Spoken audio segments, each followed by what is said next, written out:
Hey guys, welcome back to the show. Our episode today is about getting our brains working how we want, when we want, and more importantly, because stimulating the brain sometimes isn't so hard, but doing it in a way that doesn't hurt your brain, that doesn't deplete you, and that also doesn't stop you from sleeping at night.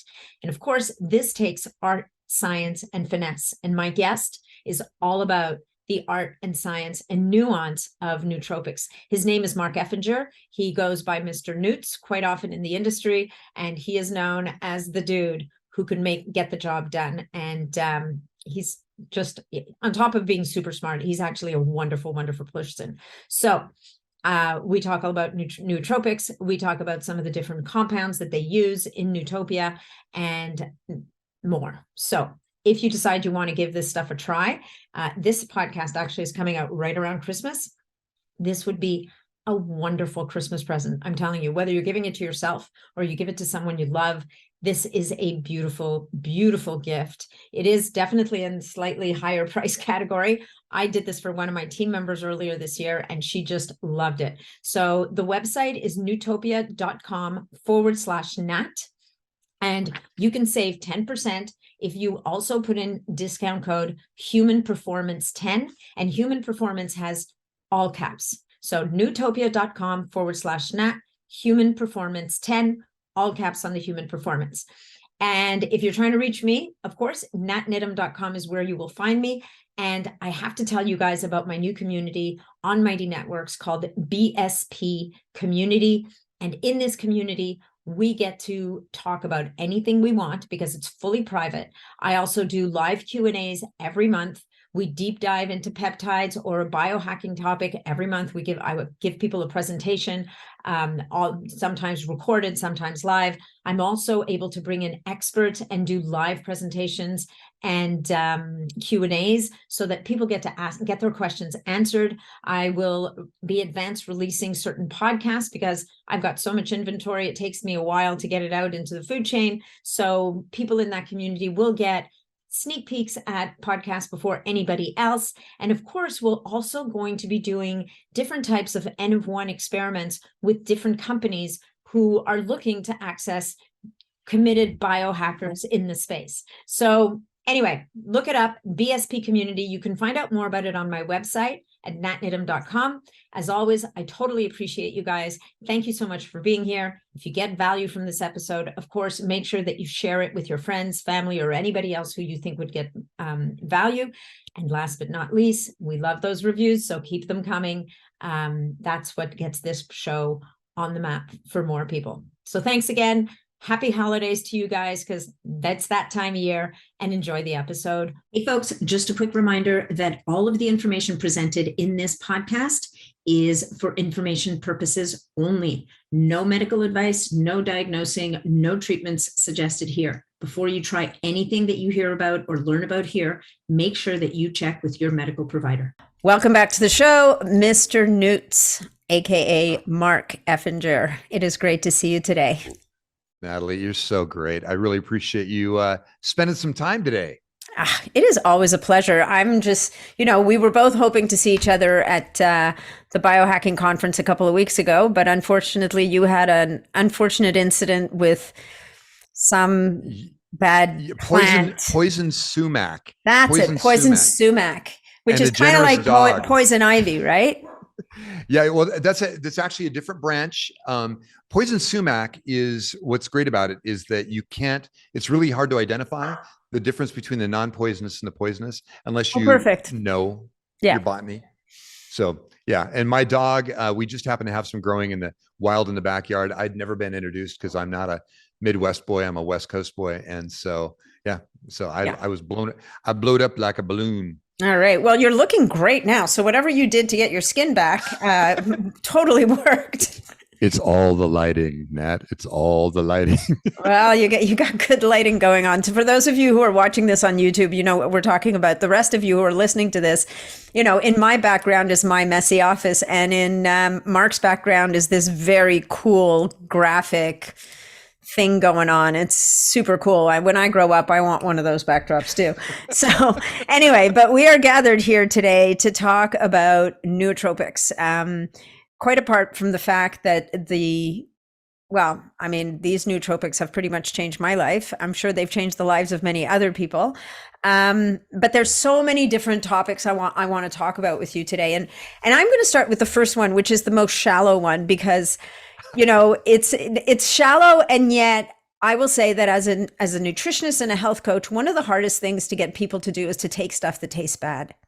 And you guys, and whether it's the nootropic formulas or the sleep formula you have coming down the pipes, or the collagenous that you've already got out, you make the best tasting stuff on the planet. And so, I just want to give you a shout, because as much as we tell ourselves, I need to drink this because it's good for me, or it's going to get me from point A to point B, there comes a point where when you've got to hold your nose for too long, you just don't do it. Right? Like you start to find excuses not to do it. Whereas with yours, I'm like, okay, how many days since I had my last Nectar X or Power Solution or whatever? Is it too many if I do it 8 days in a row? I love it. Only if you're a beetle. Yeah. Right. Big shout out to Chastity, who is our flavorist and my assistant, as well as personal close bestie. And Matt has actually got a pretty dang good mastery of, especially when it comes to the creamier notes like the vanillas and the chocolates and those things. Yeah. Although Chastity did rock it with collagenous before you were traumatized with COVID. Yeah, exactly. So I can't taste it. So now I won't take it. What a lame excuse. Oh, it's okay. It'll come back. Believe me, it's already coming back. Oh, it's all good. Good. It's all good. I'm not worried. But anyway, so big shout to you guys for whatever it is you're doing in that taste lab, because there's such a beautiful assortment when you get that beautiful black box of nootropics, whether it's once a month or every 2 months, however people have it timed. It's always a joy to see what's in there and to taste the things we're going to taste. Now, there are, of course, capsules that I'm pretty sure you wouldn't want to open. There's a reason why they're encapsulated. But let's maybe start off with nootropic stack design. Like, I look at the number of formulas that you guys offer, the fact that for someone to get started with Nootopia, it involves them filling out pages and pages and pages of questionnaires, which means that on the other side, there's someone who's like going through this stuff and sifting through the information. And so, and that clearly is that magical universe of someone, I'm assuming you're not the only one, but of somebody sitting there saying, okay, here's what's pushing this person's buttons. Here are the buttons that aren't working or that need help or whatever the case may be. Tell us a little bit about this nootropic stack design, because to me, it sounds like seriously overwhelming. It would have me hiding under my bed and I'd be like, it almost impacted me that way as well. When I started designing these, starting in 2008, is what I found was that, and I owned a brainstorming software company at the time. So I had a lot of smart people who were really good thinkers and actually had mastered either creativity, innovation, or focus, right? They were very good at that. So when I would send them like these, at the time, they were blank test tubes of really, really awful tasting white powder. Thank God we've improved that. It was funny. Now, we used to send them a really crappy tasting test tube of white powder and a Weiler's drink mix packet. That's how lame we were.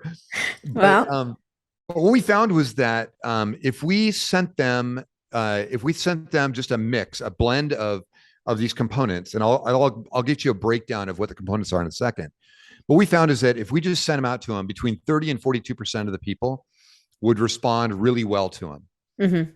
There was another 20 to 35, sometimes 40% who responded. They were kind of flatline. They just know, it wasn't good. It wasn't bad. It just wasn't anything meaningful. Yeah. And then there would be a small portion, anywhere from 10 to 20%, who said this was a negative. It was a negative to my, to effectively improving my cognitive performance or whatever. Yeah. So the creation of the custom intake form was very much just trying to gather enough data on these people. I had a little over 1,000 people in my first beta tests. And it was, what are the factors that make you, and how do we match the stack design to your age and weight and sex and physiology and how often you eat and what you eat and how often you train or exercise and what your sleep patterns are and how much coffee you drink or what stims you take, what drugs you're on, what meds you're on, what recreational drugs or meds or both. Yeah. And what vitamins or nutritional input you might have into your diet. And once we had assembled quite a few 100,000 input data points, we were able to start getting a little bit of a wrap around, oh, if this person is this age, this weight, they exercise 3 times a week doing primarily cardio, not weights maybe. They're not ketogenic. They have a carb-rich diet and they like 2 6-ounce black coffees a day. This kind of stack design would work better for them. Huh. But if they were ketogenic and they trained 6 days a week and, they hung out with professional athletes and they did, these things, that's a very different stack design. Yeah, and do you think that's because their brain chemistry is different and therefore they tend to do different things? Or is that because you're supporting different processes somehow? Like, you know what I mean? Like, I mean, your behaviors, your diet, that's all going to, are you that way because of it? Or are you because of it? Because like, which one is it? Like, is it? So everything. That was the worst question ever, by the way. Sorry. Yes. I love it. No, that was perfect. That actually was right along my line of meandering. Everything psychological is biological, right? Mm-hmm. So when we get into the context of what are these, and by the way, this was a total learning curve for me. I was previously a performance athlete and an endurance athlete. And so I understood a lot of the dynamics from being inside the box, but I didn't know how to look at it from the variety of different physiological, neurological patterns that people have.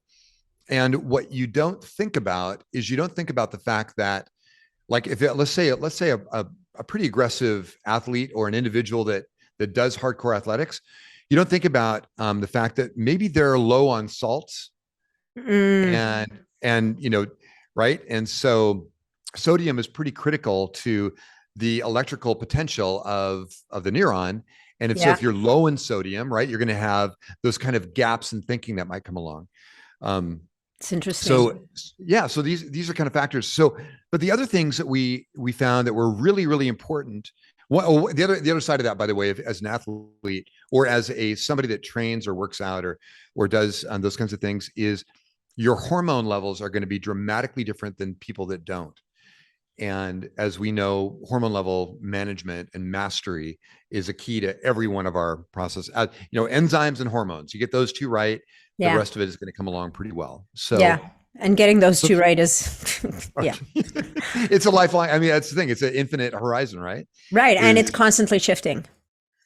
Yeah. I just hit 61 and I right. Thank you. Yeah.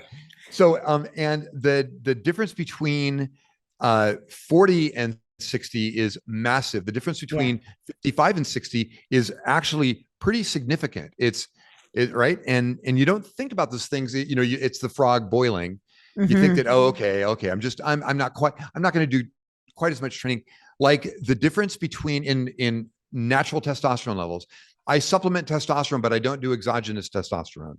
I've created a line of solutions that basically bring my natural testosterone up to around 750 combined is my normal testosterone level now. I can push it up to 1090 is the highest I've ever gone without doing, something like steroids.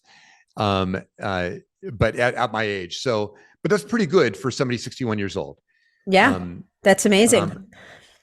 So that's really important. But when you start getting into stack design, the thing that made it really, the insights that came were most people had oxidative stress that they were fighting.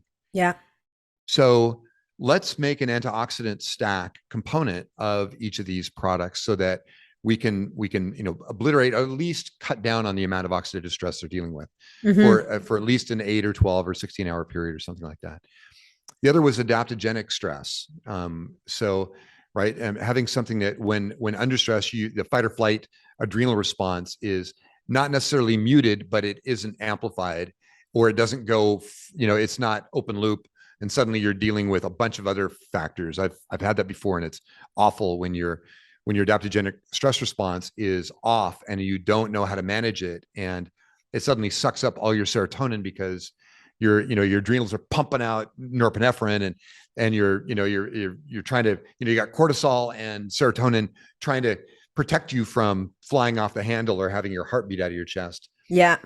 So that was another component. The other was the enzymatic activity of B vitamins. So we wanted to have a complete B vitamin stack in there, because it was key to essentially when the nootropics, when they get into your bloodstream and they eventually flow through the blood-brain barrier in the brain, they're going to use enzymatic activity to break apart into the various neurochemicals that are potentiated with that.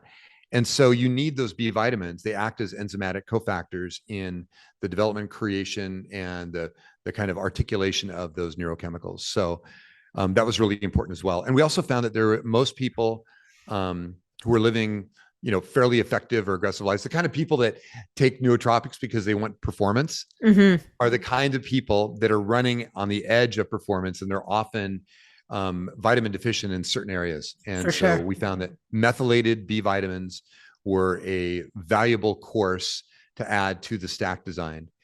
And then once we got there, one of the other cofactors we found was that the brain ends up going under a certain amount of drag or lag as that enzymatic activity is happening, and it's kind of busy. It's co-processing, and it's trying to go, hey, we're going to break apart these things. So while we're doing that, we're going to bring your cognitive level or basically your energy level down a little bit. So what we did is we built a stack of a combination of really nice, gentle stims. So they're not going to jack up your adrenals like that. They're going to come on very slow. And then we also went from the mitochondrial level, right? So we're getting a little bit of ATP as well.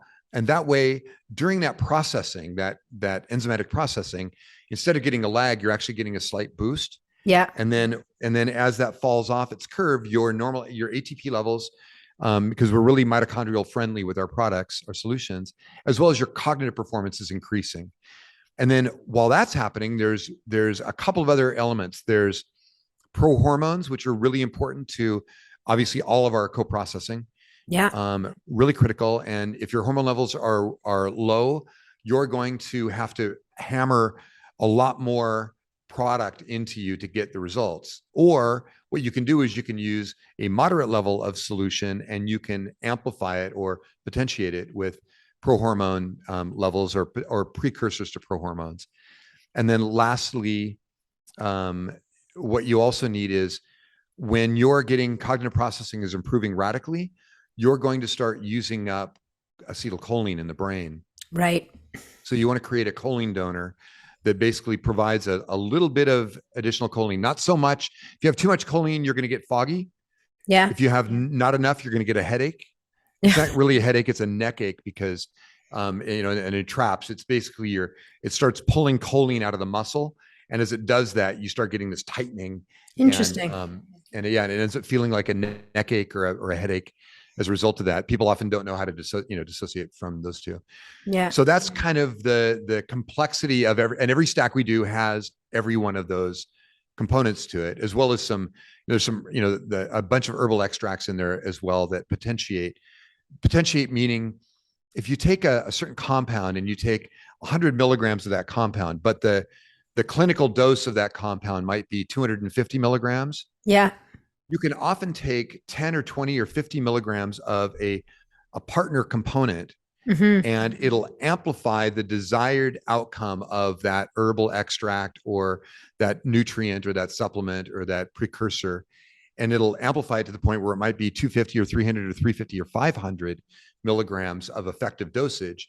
And it's a very powerful place to play. And we spent literally the first 4 years and 3,000 beta samples that I created were pairing molecules and getting them to potentiate and figuring out which ones work best with which, and which had the least amount of lag, and which had the longest half-life or the best half-life for the desired outcome. So. That's amazing. I mean, that makes so much sense, right? Because half the time you need 250 or 350 milligrams because, let's say, it's not bioavailable, or the pathways to use it aren't optimized.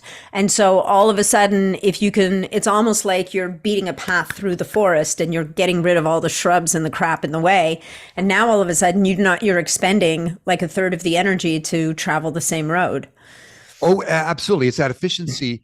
If for our athletes out there, anyone who's ever gotten to the point of having a second wind, where suddenly you've gone from struggling to kind of this unlimited amount of balance, right? It's an incredible feeling. The first time I achieved it, I was in 8th grade, was practicing what are called fartleks, which is a type of run. For, you sprint and then walk and sprint and walk. So you're sprinting we sprint the straights on a quarter mile. This is how old I am, right? Quarter mile. We didn't have 400 meter, right? We had a quarter mile track. So you'd run the straight, you'd walk the curve, run the straight, walk the curve. And I did 16 or 18 of those. And then I started doing sprints up the grassy knoll that was the back of our school. And suddenly I could run forever. And I went and ran a 15-mile run following all of that. And it just was like this loping. Wow. I felt like the African safari, and and I'm just a gazelle out there. A gazelle. Yeah. I want you to have that visual. I'm a gazelle. A gazelle. That's right. Mark the gazelle. But it is, and it's an incredible feeling when you get that sense that you're unstoppable, and you've kind of tapped into this reserve of energy you didn't even know that you had, and everything becomes effortless. It's a bit like getting into flow, which I think is that state of the brain that you can get with your body, right? Oh, absolutely. And we before we turn the mic on, I believe you and I were talking a little bit about anandamide and its effect on the body. Anandamide is the bliss molecule. And Stephen Kotler, in his research in flow state, which is like his core of everything he does, is how do you get into flow state, right? Yeah. And we had a discussion on Facebook a couple of years ago about is acetylcholine involved in flow state? Mm-hmm. And my research says, oh, hell yeah. Otherwise your cognitive performance would be, pretty muted. You might feel in flow, but you might also feel stupid in flow. So not the desired outcome. Well, or you may not get into flow, I think. I mean, I'm absolutely with you. Like, you've got to have all the parts of the engine firing together. Yes. When people ask me about, about cognitive performance and what are the different neurochemicals involved, and how do you like trigger those? Like, what makes an upbeat, which is kind of a serotonin dominant solution, different from a power solution, or say a focused savagery? Yeah. Right. Which would be much more dopaminergic. So, and you can't just mess with the one molecule. You can't just mess with the one, the one neurochemical and get a desired outcome. You kind of can, but if you've ever done Adderall, I haven't touched the stuff. It's interesting. I know people who have, but I've never gone there. It's intriguing. Kind of like modafinil. Modafinil will kind of do a little bit of the same thing, except it's a very different pathway that it uses to get there. Yeah. An approach, right? But you essentially, because it's so dominant in dopamine and norepinephrine or adrenaline, is it's so dominant in that your emotional cues get lost, and you don't recognize when somebody's being nice to you or being mean to you. You're just you kind of get to I call it the asshole threshold, where you're right on the edge of asshole the whole time. Yeah. You feel kind of manically good because you're getting so much done. Yeah. You're so in focus. You're not in flow. You're just focused, and but any interruption at all, and you go off, and my employees used to come in and say, "Hey, you're on that asshole drug again. I'm out of here." So, it's like you get the bends, right? You get pulled out. Yeah. Like that happens to me sometimes if I'm in a meditation and I was stupid enough not to turn off my phone. And it happened to me a couple of weeks ago. Like I'm doing this meditation thing or whatever, and I'm wherever I am, and my phone rings, and it was literally like somebody reached down and yanked me out, and I was a bitch for the rest of the afternoon. Like it was like, and I was like, it's like my husband's like, "What's wrong with you?" I'm like, "I got the meditation bends." Like somebody just ripped me out of my meditation. I love it. All the nitrogen bubbles are blown up. So do you know there's a solution out there called Pzizz, P-Z-I-Z-Z. Okay. It was one of the first binaural audio. First, it was a hardware device, but just as the hardware device was coming out, the iPod came out and the iPhone came out shortly after that, obliterating anything that was a device that wasn't the iPhone or the iPod, right? Yeah.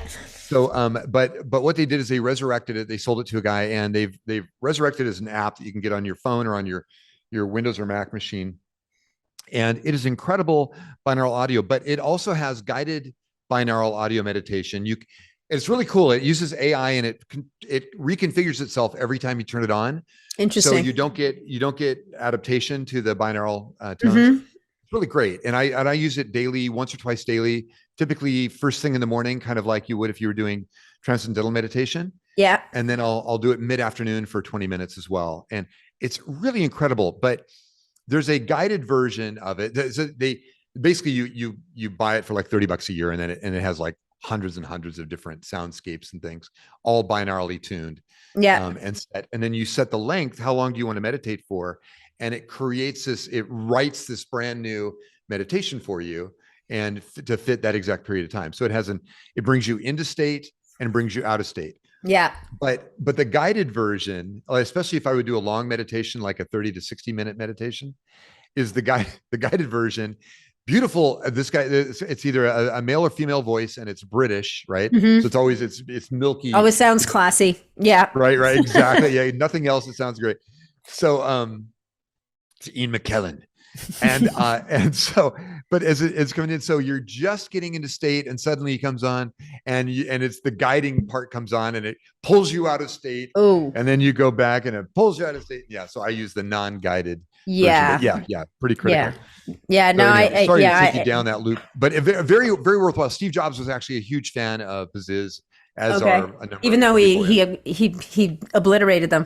So actually, let's talk about some of the different stacks that we've got. You just mentioned that upbeat is very serotonergic. Focus savagery is more dopaminergic. And so as a result, people would use those differently, right? But then we often will stack them with something like what I'm drinking right now, which is like a Nectar X. Like I just did.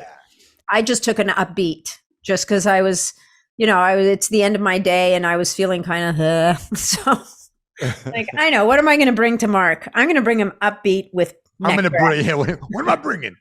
So I love that. And one of the things I wanted to mention when it comes to what we call state development, right? Or state creation, where you're creating the state that you want to be in for the performance that you want, for the length of time that you want. And then knowing how to both build those states, like what's the mindset I need to be in? Yeah. What's my breathing rate need to be? What's my, what's my posture that's going to, promote that? Where's my head have to be at? What kind of music is great, right? What kind of music do I want to have? I always got a song in my head. So, nice. There's, those things going. So those are really important. And state development is really the ultimate goal of, well, there's a number of goals. One is state development, how to achieve that state. And as I said, I'll use Adderall as kind of, I'll throw Adderall under the bus, right? That's okay. You go right ahead. I don't think anybody's got, unless somebody's dependent on Adderall, which they may be, and we're just here to show them there's a better way. But right, and I'm not a medical professional. I play one on podcasts, but the deal is you don't want to so drive one particular neurochemical so out of bounds that it dwarfs the other ones and you don't get any kind of balance. What you want to do is you want to see it as kind of a Gaussian curve. Yeah. With, I think of it as, if you've ever seen the graphic equalizer using music. Yeah. Right. Right. You get, okay. So I'm going to have a little bit of bass, but I really want to have a really good mid range. I'm going to bring the treble down a little bit, and maybe the really high, the 20 kilohertz signals that are almost out of reach, I want to completely mute those. And that's going to be the balance. That's going to give me a specific outcome for the specific state I want to be in. So like what I did before this is I had a couple grapes because I'm not in ketosis right now. So I wanted to have a little bit of glucose and fructose in my brain because it feeds on those. Yeah, no, brain loves sugar. That's right, man. So it's great. And then I had a brain flow, which is exactly what it sounds like, a brain flow, coupled to an upbeat. And because now I've got a good serotonin. So I'm going to have a good serotonin. I'm going to have a little bit of dopamine, enough to keep the conversation lively and to be able to keep on track, and also to go get, to go to the neural pathways, to go do a lookup chart and pick up the pieces that might have been sitting in the periphery of my mind or my thinking, and be able to bring those forward. And then enough serotonin to have nice verbal fluency as well as connectivity. So, and I do it without having, without pounding my heart out of my chest, so that when I ride my bike, the 6 blocks to home from my office here, I can have a nice dinner, chill, maybe a glass of wine, and I'll be able to sleep nice tonight, without having that kind of overhead. So programming states is such a great thing to be able to accomplish. And what we tried to do is we've tried to make it so that not only can you pick up an upbeat and know that you're going to have, an abundance of available serotonin. And by the way, one of the things that we do that is unique in the nootropics world is we rely very heavily on precursors and signaling. So instead of just giving you the neurochemical, right, we rely a lot on the precursor to the neurochemical and the signaling molecule that lets the body and the brain know, hey, you can create a bunch of this if you want. And then you signal it yourself by your actions and what you're trying to do, or your thought processes. Well, it's got to be it is a much more balanced effect. Like, the result is that instead of getting hit all of a sudden with like a bolus of whatever you've just dumped into your body, it's actually, the one of the many beautiful things about these formulas is you get a very gradual and almost imperceptible rise and getting to that place that you want to get to. And then on the other side, you don't get a crash.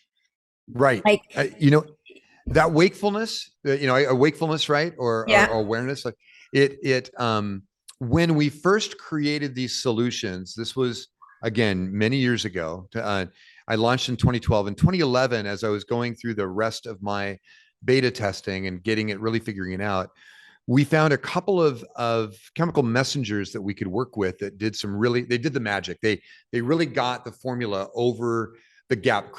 We crossed the chasm with those things. Yeah. And as I'm sending them out to my test base, these customers are writing in their intake. They had, I started formulating the intake form. They put in there, they go, hey, when I do this at this rate, or I do this when I'm fasted, or I do this while I'm exercising, or I do, these different events that they did. It reminds me so much of that thing that Bradley Cooper took in that movie, right? And that NZT thing, right? The clear. Yeah. And when he's coming up the stairs and suddenly the colors are lighting up and he can hear the bicycle tire spinning, right? And he can see, the light kind of gets brighter, and he gets a glimpse of the textbook in the, in the girl's book bag. And he recalls where it came from and the legal expenditure. And that wakefulness thing is something that we all get to experience with these solutions. And I think it's one of the most important things, because we don't realize the fog that we're often operating in. Nor do we realize the routine that we've put ourselves through, that, to kind of like to organize our lives, we go into routine. Yeah. And we don't even remember driving to work sometimes because we've done it so many times, and, our heads are completely in the clouds or not present, and we suddenly arrive at work. And it's really important to get to a point of wakefulness, because the nuances of the things that are surrounding us can sometimes be the most important and profound things that we observe that can totally change the direction of our lives in a positive way if we associate with them and we connect with them. Yeah. And so having that wakefulness, to me, it's not the same as having that cup of coffee that makes you, right? That gives you a little bit of buzz, a little bit of caffeine, a little bit of adrenaline thing happening, a little bit of dopamine thing happening. That's great, but it's a very different wakefulness because the neurochemical transmitters that you're promoting are a very different balance than what you would have in just a stimulant-based solution. So yeah, no, I think also what you're describing, even when you were talking about the Adderall, it's almost like a one-dimensional versus a multi-dimensional effect. Absolutely. Right. So you're taking care. And I think that's one of the things I really wanted to talk to you about. And is that, you know, this approach that you've taken to designing these nootropics, which is not, you haven't necessarily said, okay, we're here getting from point A to point B in the shortest possible route.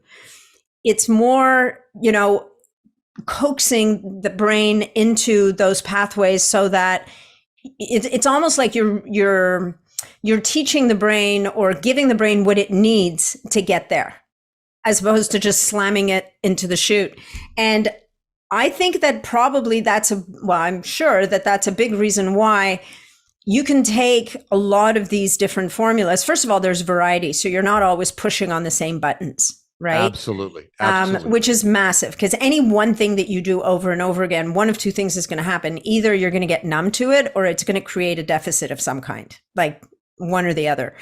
And the other thing being that we want something that is going to nurture our brains and leave us better on the other side.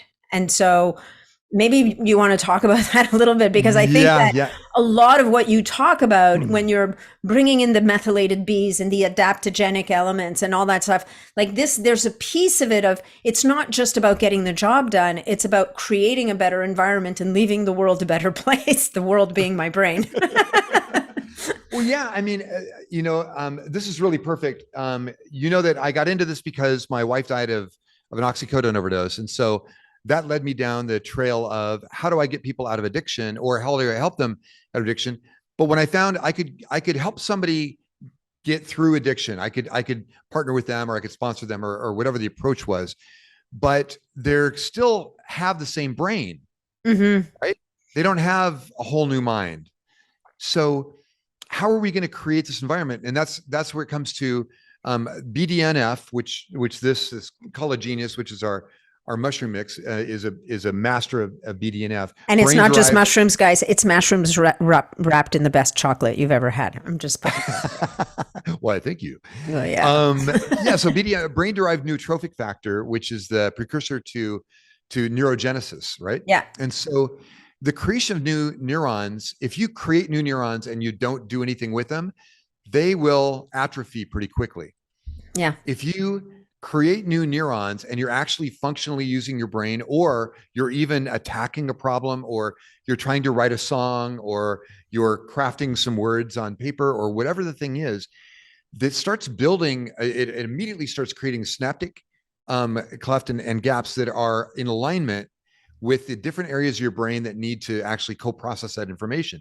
And then as you do that again and again and again, that neurogenesis builds neural pathways. Those neural pathways you can then approach, and you start building learning methods and other things that are critical to our long-term cognitive performance. My mother died just recently, in fact, February. My mother died. I'm sorry. It was incredible to watch her go down the path of Alzheimer's, dementia. And when you are looking in the eyes of someone that you've known your whole life and has been very close to you, and suddenly she doesn't recognize you, because, right, there's no, that cognitive thing is, and what they're finding now is not just a cognitive performance that is impacted by tau proteins and beta, amyloid beta plaques. It's more, yeah.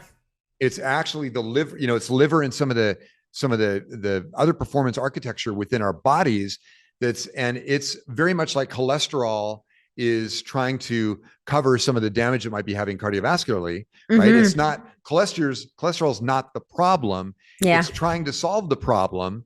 Yeah. And the same thing with what they're finding with tau proteins and amyloid beta plaque is that it's actually system response to something else that's going on. Toxins in the liver, possibly, some kidney, dysregulation.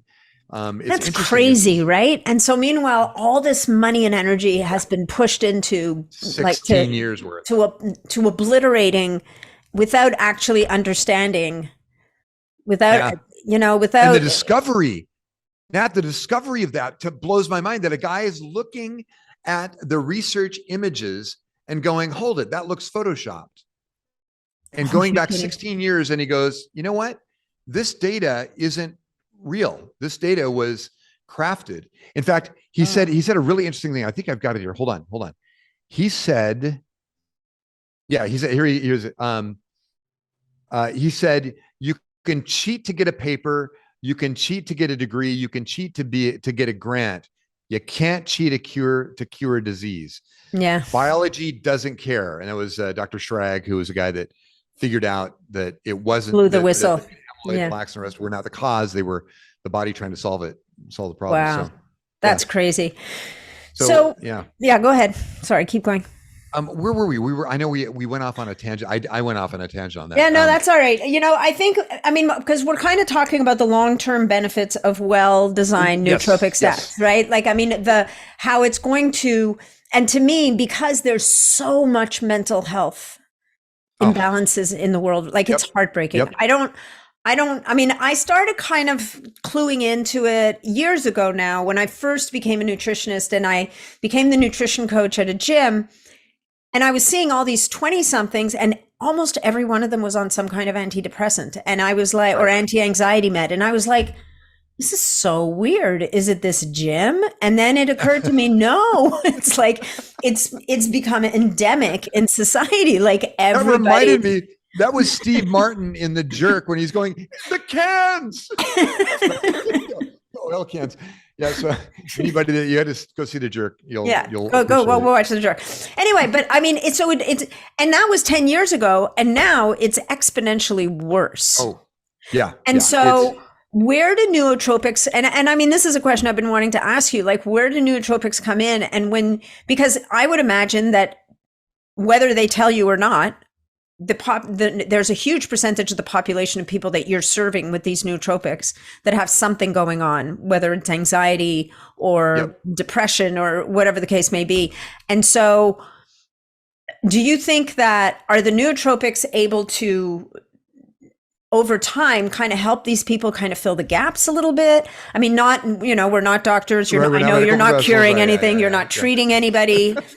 And yet, when you're almost re-educating the brain pathways or re-establishing those pathways by giving the precursors and nudging things along, is there a point where people might start to experience like some kind of lasting benefits, that they kind of wake up in the morning and go, wow, I seem to feel better than I used to, kind of thing? Yeah, I think that's a super important. In Blade Runner, Roy says to Terrell, the guy that is his creator, and he says that Terrell says, look, Roy, we can't make you live any longer. He goes, the light that burns twice as bright burns half as long. And oh, Roy, you've burned so very, very bright, right? Yeah. In our lives, Nat, you and I, one of the vectors that we're working on is how to extend not just our lives, but the quality of our lives to the point where when we're ready, we can turn the switch off and say our goodbyes. And it's not, I don't care if I live to be 150 or 200 years old. I care that the 80 to 100 or 110 or 120 that I live are quality years that are not bedbound with a bedpan, right? With, my kids taking care of me. Yeah. So that's a really critical thing. So in the development of the nootropic stacks, we spent an inordinate amount of time on saying, how can we build a better mind and body that actually is what I called it fault tolerant, right? Mm-hmm. So if you have a computer data center somewhere, it cannot afford to be down at any time. If the electricity goes down, the power plant fails, it's up in milliseconds. It triggers and it comes back up and it operates as though nothing ever happened. I believe that we should build the technologies that we use to extend the quality and performance of our life. we should build them with that in mind. Is I want to be fault tolerant. I want to make it so that when I have a bicycle accident and I shear my collarbone and I've got blood rushing into my lung, that my body will repair itself faster and more effectively than it would otherwise. That my mind is not going to be locked in a fog because of this, condition, and I'm going to be able to repair quicker and get the results. So the same thing with these. When we built those, every one of those components are non-toxic. We don't do anything that's toxic. The other, in fact, one of our philosophies is what we call seed to supplement. Is our ideal scene, and when we're working diligently towards this, is managing the farms and the farmers and the dirt, the soil, and all the way through the process of how they're watered, how often they're watered, what their sun, right? All those temperature, and then when they're harvested, what temperature they're at then when they're extracted. How do we preserve the extraction process all the way up to our manufacturing? And so the idea with everything that we make is it should be a net positive for your neurology and physiology. It should not cause toxicity. So there's a thing called LD50 that anytime you're building anything, especially if you're building a drug or a med or anything like that, is the LD50 is at what dose do 50% of the mice die in a rat experiment, right? Yeah. And then you translate that to humans. So none of our stuff that we've used, any of the compounds we've used, don't have an LD50. There's no like upper level toxicity type thing that we typically have in anything. So, and that also reflects on the fact that, as you have realized, or you've learned, is as you're taking our solutions, whether it's upbeat and it's going to give you more positive, right? It's more serotonergic, or it's power solution, which is going to be a little bit more focused, a lot more dopaminergic. You're not going to have a hangover after it. And one of the things, in fact, that people brought up when we first started doing these solutions is they brought up Limitless, the movie. Yeah. Thank you, Bradley Cooper, by the way. You were a great marketing machine for me for no kidding. for 5 or 6 years. Is the other side of that is people said, well, when I quit taking it, do I get stupid and do I get acne and do I fall apart like in the movie? Yeah. And no, it's exactly the opposite. What you've done is you've established a higher baseline, and that higher baseline is your new baseline. Nice. So it doesn't go away. So you can still add performance to it. We think it's an infinite horizon. You can keep playing with this horizon. You can keep building to that horizon. I think that's an important place to be because, there's a lot of science fiction movies. One of my favorite, Mr. Nobody is a favorite. It's a fantastic movie about people living 1,000 years now. The one last human being, normal human being. They've developed the Methuselah factor, so people now live to be 1,000 years old. And this one guy is living to 120, his last years. And so the newspaper reporter comes in and just interviews him and says, "What's it like? What was it like living this kind of short lifespan?" And he shares about it. And so it's an amazing movie, really amazing movie. But you have this, when you start thinking about how you want to kind of play the exit game, as my daughter calls it, my older, you met her, my youngest daughter. Yeah, I did. Yeah. Livy. So Livy calls it plug or trigger. She goes, do you want to pull the trigger on yourself? Do you want to be able to dictate the circumstances around your death? Because she saw her mother die, right? Yeah. So do you want to dictate the circumstances around that, or do you want somebody to pull the plug because you're on a breather and you're on a ventilator? You can't make your own decisions. Right? Yeah. And even if you don't pull the trigger, being able to be at the cognitive performance level that you can make that decision, you can laugh with your friends and family, and you can still recognize humor, right? You can do those things. I think that's a really valuable place to look at. I just turned 61. I'm not old, I swear. Listen to me. Listen, I'm smiling because just 2 weeks ago, I have a neighbor who was 97 years old, and she made that decision. That's powerful. And she was able to make that decision because although her body was a mess and she was living in pain 24/7, her mind she was sharp as a tack, and she was able to make that decision for herself. And she was able to spend the last 2 months of her life gathering her family around her and sharing moments of joy. Oh my God, I'm going to choke up. Like, I mean, Oh, it was something to witness, how, and this is a woman who had a very full and very hard life. Like, she was a Holocaust survivor. Like, wow. she saw shit, Yeah. and Yeah. yet was able at the end of her life to make that decision, and exactly what you're talking about, to create that environment and that last 2 month experience of curating all the moments that she wanted and needed and was able to share with her family, so that when the time came for her to exit, there were no regrets. There was, there's always sadness at the passing of a life, but it's a true celebration at that point.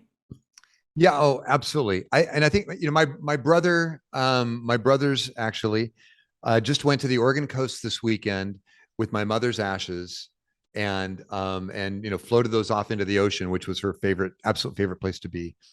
And though my mother did die, her mind had gone by the time she passed away.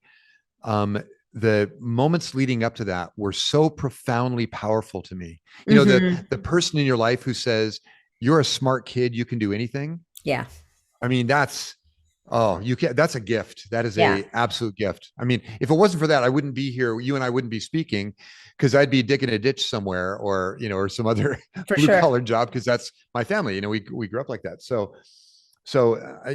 really, really powerful. But yeah. the nootropics, I think one of the things that people don't realize is this isn't a pill that you take to get smarter.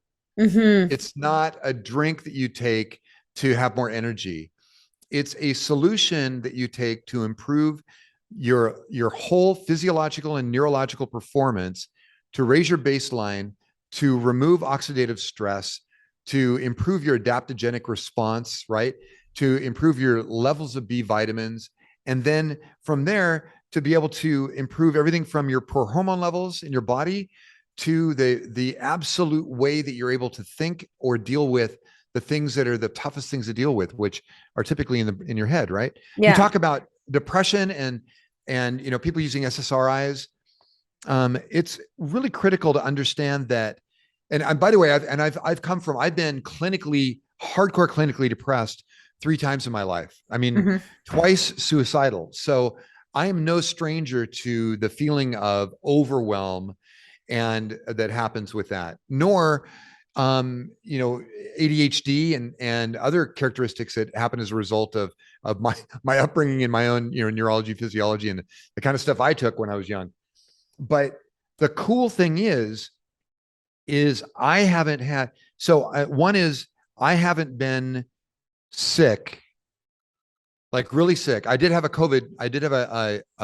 week and a half of COVID, which put me under for about 3 days. That was pretty tough, but I literally, the day it was over, I was flying out to a trade show event. Yeah. And I felt like a rock, because when you go down in the pit of hell like that, when you come out, you're like, yeah, dangerous. Yeah. So it's great.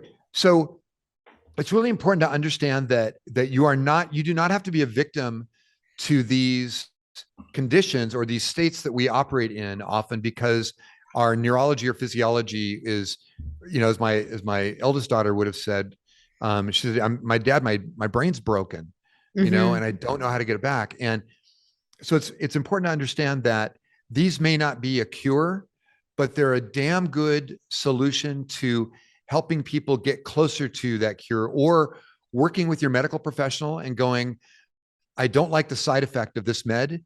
I like the little piece I get at this time when I take it. Is there a way for me to use less of it and more of something else?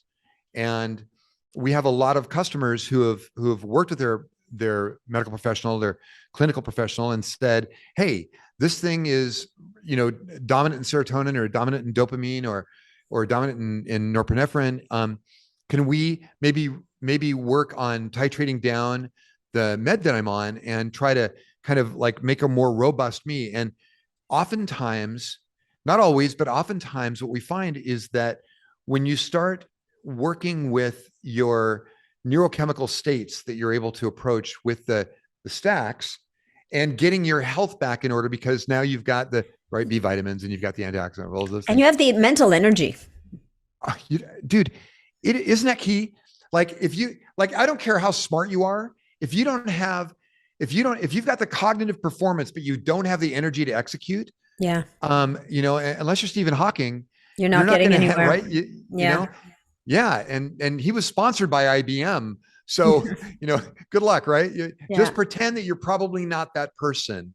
Yeah. And go get the mental energy necessary. In fact, that was one of the things on this cognitive performance thing, Nat, was when I was working with addicts, is I found that I could help them repair their brain, right?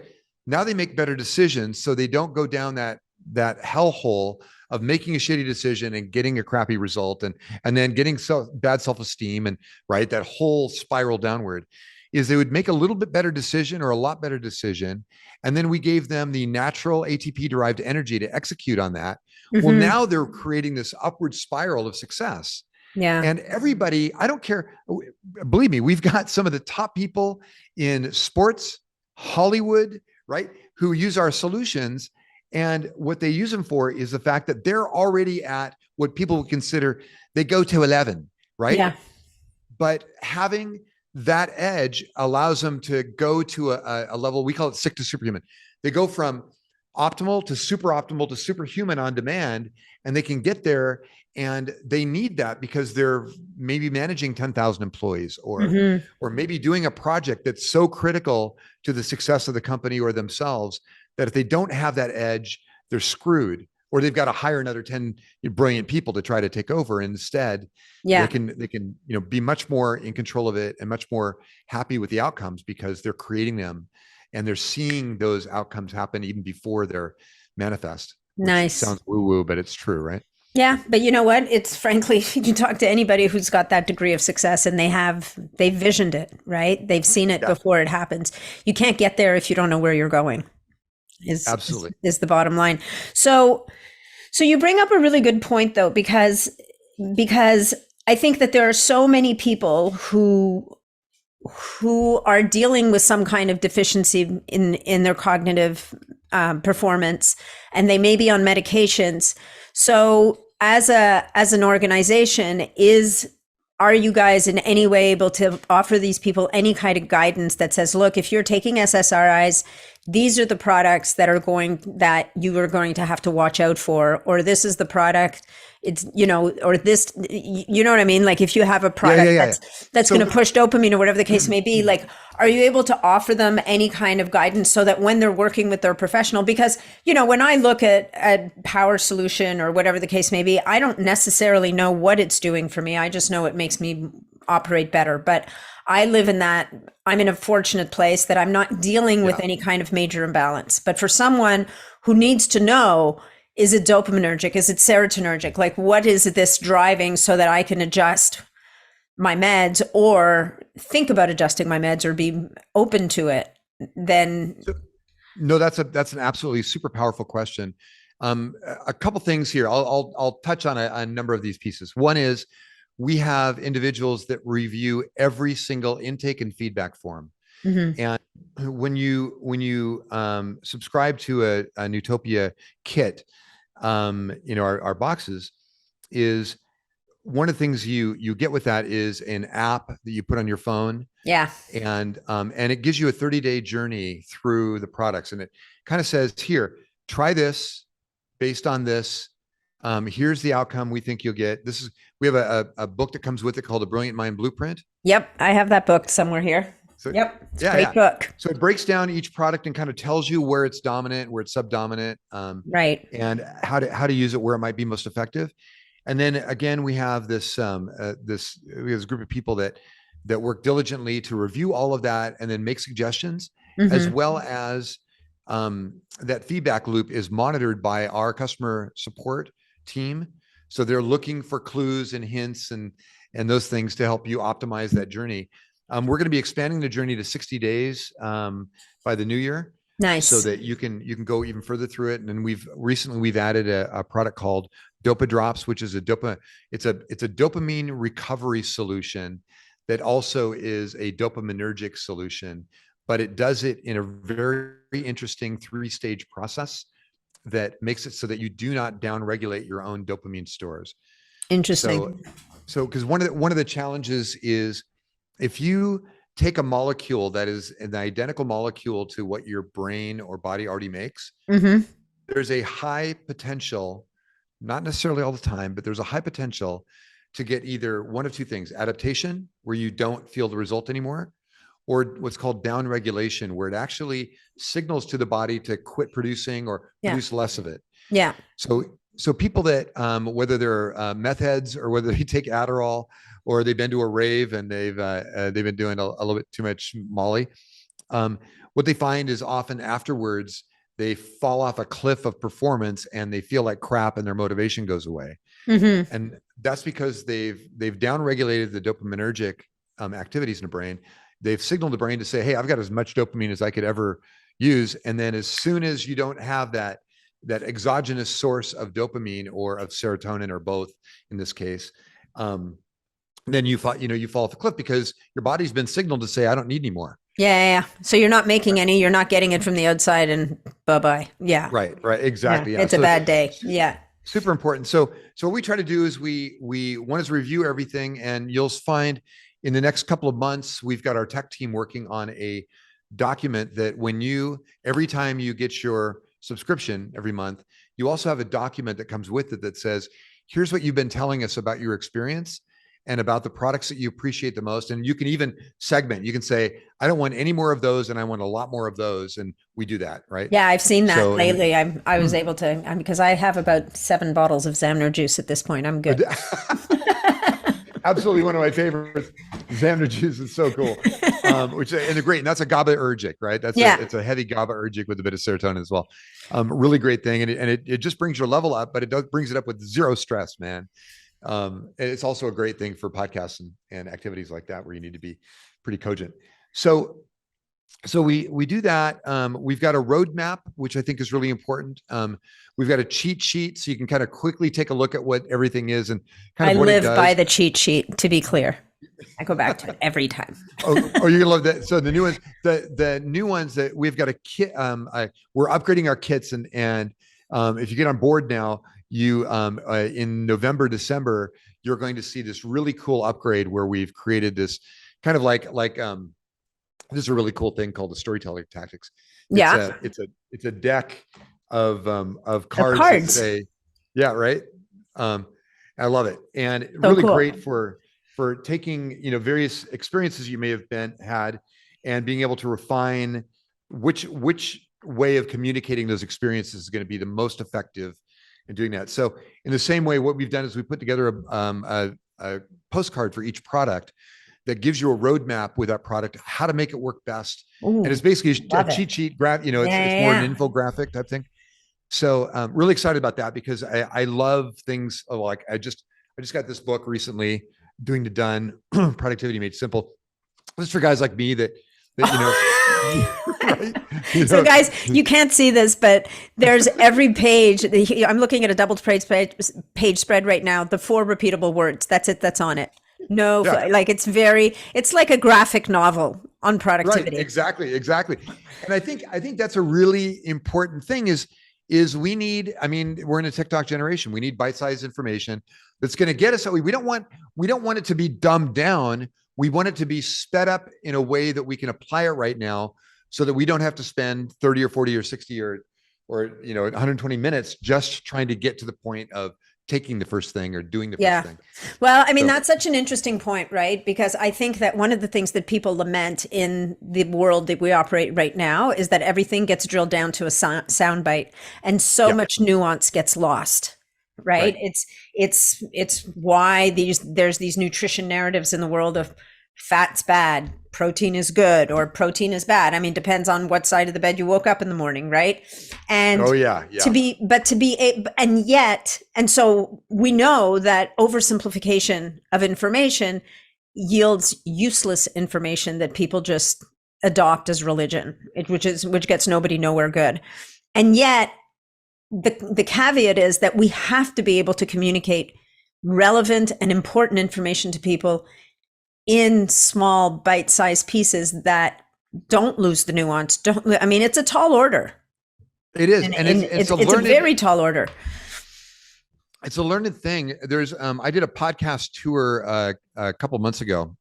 Anthony Benedettini queued up 12 podcasters in Austin, Texas, which Nice. which I think that meant you were in one block. One city block was 12 podcasters. It's great. It's a bit scary. Yeah, it's a lot of talking. Pretty fun. Yeah, it was really fun. One thing I love about the podcast community is it is a bunch of really loving, supportive people that just want everybody to win. Mm-hmm. It's not a eat or be eaten type thing. I really loved it. But while I was doing it, as you get in and you kind of go, oh, that story didn't work well, played like that. What's a better way for me to tell that? Or like you and I had a full podcast and we had so much fun, and yet we didn't arrive at the outcome that we wanted, which was how do you communicate a lot of complex data Mm-hmm. or information or biochemistry or neurology into enough pieces that people can walk away with and do something with, which was our ultimate goal, right? Yeah. And so getting there it was really important. So that was a really valuable thing. And by the time I had done the 10th or 12th and had dinners every night with people and all that, you start to figure out kind of what works. We often don't have a lot of time in our lives to be able to put ourselves in that crucible to perfect the things that we need. So it's important that we find tools or skills or cheat sheets, right? Mm-hmm. Cheat tools, so that we can quickly get there. I mean, I consider this, especially for me, Nectar X is one of my faves, by the way. Yeah. I'm with you. And it's a cheat code for getting me to another level of performance, or to get through an event. Like I'm an introvert by nature that has an extroversion. I call it a social veneer. Mm-hmm. So I've got the social veneer, right, that I put on that allows me. I was always the kid at parties that made a beeline for the turntable. That's how old I am. Not for the CD deck. Made a beeline for the turntable. And I'm old enough to know exactly what you're talking about, just to be clear. So you're in good company. It was, and I did it because I was so nervous. There was 100 people at this party, and they're all drinking or smoking weed or whatever they're doing. And so if I could run the turntable, they would have to come to me. I wouldn't have to proactively reach out to them. They come to me, and the pretty girls were likely to come by and ask for a song. Absolutely. You're a smart man. Boogie, You've always been. By Taste of Honey, and that was it. And it's all good. So, all right. So we're going to start wrapping. But before we do that, you mentioned something. You've mentioned a couple of things about diet along the way. You mentioned at the beginning of the podcast that you had a few grapes to provide some glucose to your brain because of the particular formulas you were going to be using. So you were making sure that your brain was going to have the right source of energy to act on the stimulus that you provided it through whatever formulas you decided to leverage today for this podcast. At the same time, we know that being in a state of ketosis is a beautiful thing for the brain. And people are constantly arguing about this. So do you want to talk a little bit about, is there a best diet for the brain, or is it possible that maybe the best option for the brain is to live in a body where there is metabolic flexibility so that the brain can have different things at different times when it needs it? I absolutely, I aim for the latter. I think that one of the things I've seen, is if you tune into Thomas DeLauer or Hyman or any of these, is that many of them have gone through, or even Mark Sisson, right? Mm-hmm. Is they've gone through this kind of curve of, I'm going to go full keto. I'm going to do it for 3 years. Then I'm going to go cyclical keto. Yeah. Then I'm going to go figure out what my body needs that week or that day or for that activity, because they've gone through, they've gone through, they did Body for Life in 1999 and they did, right. And they started juicing, and they did it, and they went full vegetarian and vegan. And so what happens is, and I love having the adaptogenic quality that allows you to be able to make it through any circumstance you're going to be faced with. So I go into ketosis once or twice a month. Yeah. And I do it for the benefit of, for the anti-inflammatory benefits, some other ketogenic benefits as well. And it's usually when I'm trying to like optimize some kind of athletic endeavor, or I'm trying to do that. I rarely go high carb. I'm not a carb guy. But I do have enough carbohydrates in my diet, and I cheat enough. I have enough of, again, grapes would be considered a cheat meal, right? Well, they're full of sugar, right? So at some level, I mean, there are certain communities where grapes, nuclear waste, they're kind of in the same camp. Like, no, but having adaptogenic response and being able to handle the differences, because I think that one is you're going to find yourself in a situation where, unless you're highly disciplined, you're not going to make it through that without some scar tissue, right? Yeah. That's one. The other is I firmly believe that the body does not thrive in a mono environment. I agree. And I think that the longer you do that, the more you're at risk of creating some, we talked about downregulation earlier. I firmly believe that your body starts adapting to certain eating habits, athletic. If I lift the same weights every day, I'm going to plateau very quickly, and I may get a cardiovascular benefit still. It's not a bad thing to do, but I'm not going to get any gains. And if what you're after is some kind of measurable, appreciable performance increase, you want to have metabolic flexibility so that you can adapt to the situation around you. And also, if you find yourself in a situation that isn't perfectly aligned with, say, a keto diet, which can be very hypercritical, right? Or a perfect vegan diet or whatever, you're not going to fold. You're going to be able to go, I know how to do this. So, and that's what we're, the parent company, the folks that own, my business, are called Bioptimizers. And what they're really, really good at is gut health, biological optimization. They got a magnesium product. We just developed a sleep product. Which is amazing. Yes. I love that. Did you get some at the show? Yeah, I got a tub from Matt. I'm like scooping it out. I don't know if I'm allowed to talk about it because it's not on the market yet. I want to, show it off on Instagram. I'm like, no, don't do that. They can't buy it. People get really mad when they can't buy it. Oh, it's coming. It's coming. And so it's so great. And so it's really important to start looking at those things like the enzyme, like I take Bioptimizers make a number of enzymatic products. Capex for protein, right? And so Masszymes for, just full digestive health, and P3OM as a incredible probiotic. I even give that probiotic to my dog. Gets rid of ear infections for him. So it's amazing. Amazing. And, but getting all of your subsystems working really well makes an incredible physiological, state that you can then, anything you layer on top of that becomes performance state instead of just getting you to a point where you're surviving. And so many people, when it comes to, whether it comes to diet, exercise, food, right? Their training, their vitamins, any of those things, they're really just getting themselves to a suboptimal state, or maybe optimal if they're lucky. Yeah. Instead of building up, figuring out what really works, figuring out what cycles to make them work at, like when to take something for the best result for your physiology, neurology, where you're at, what time of day it is, and those things. Once you figure those things out, then you create a nice solid baseline. So anything you put on top of it, whether it's Power Solution or Brain Flow, you're going to get this dramatic, visible, effective, often profound performance increase. That performance increase can be absolutely a deal changer for you, because you now are operating at this enhanced state. And because you're building neural pathways, one of the things that you do is you get to a point where you can just think a certain way and get into that operating state. You don't need the nootropic for that. You've already done it enough that you've built that neural pathway. And I just went up on the third floor of our building. We just completely cleaned out. It's a big clean concrete slate with a very high ceiling. And I went and I grabbed my tennis racket and tennis ball and I started hitting against the wall.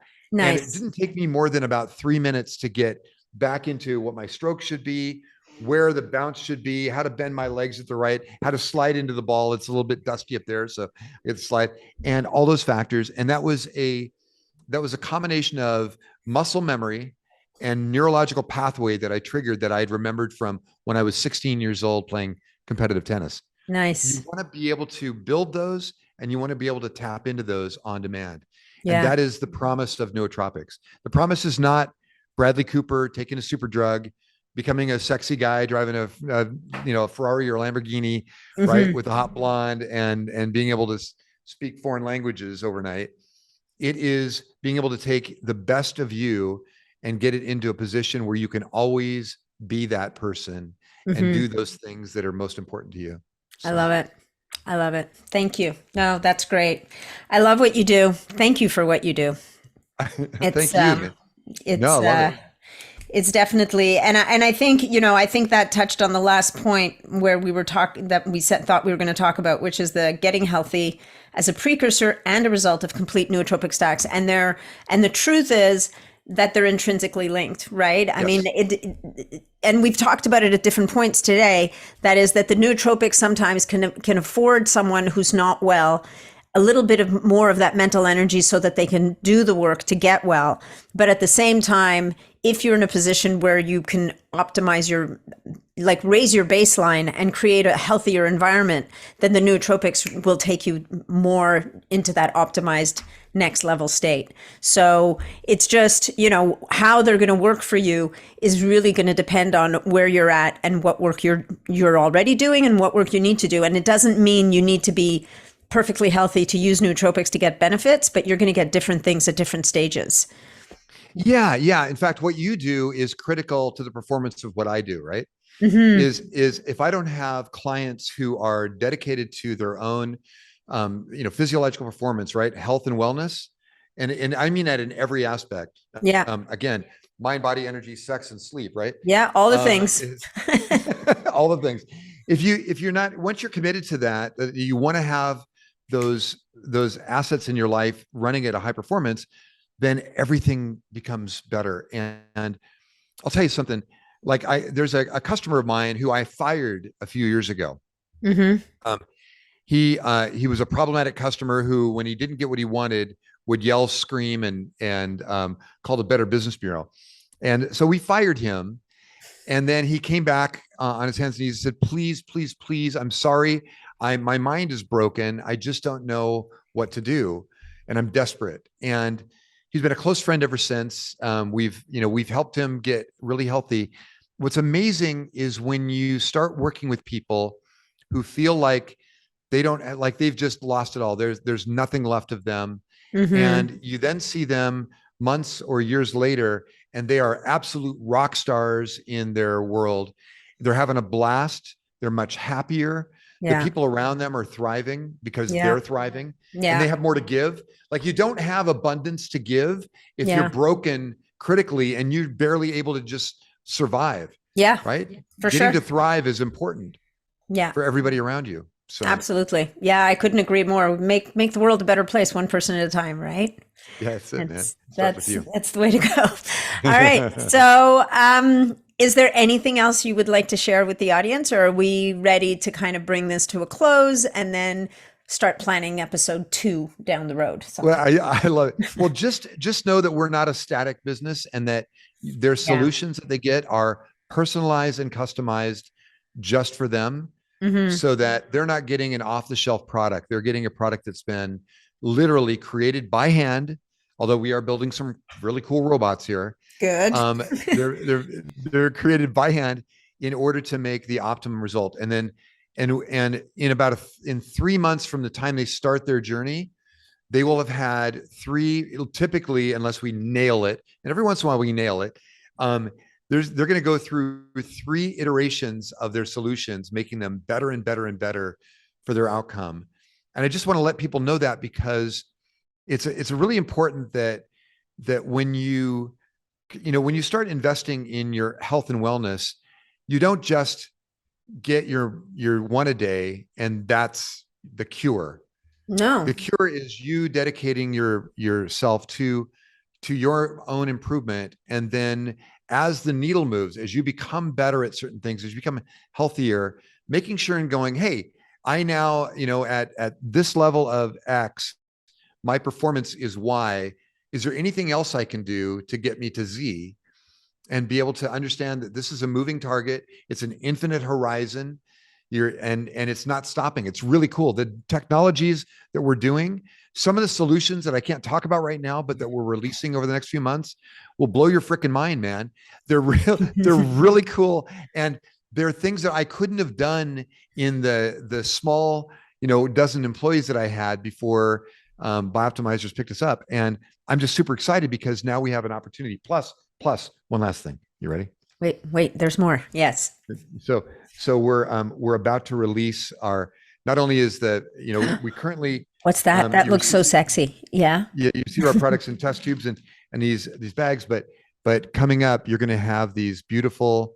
Oh, it's like a jewel. So guys, it's like a jewelry box for your pills.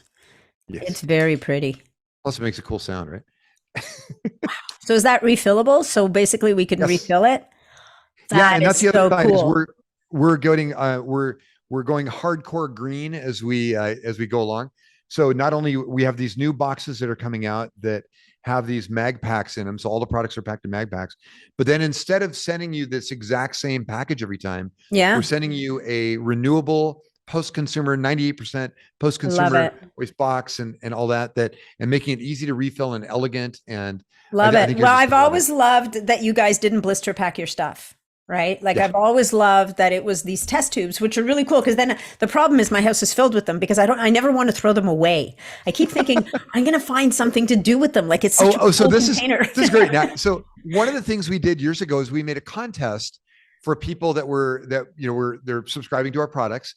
And we found the most effective thing was they took them to their local high school and college and gave them to the lab, the science lab. Oh yeah. And it was great, right? Yeah. Or you can send them to your local weed store and have them play with them. Okay, package blunts in them, right?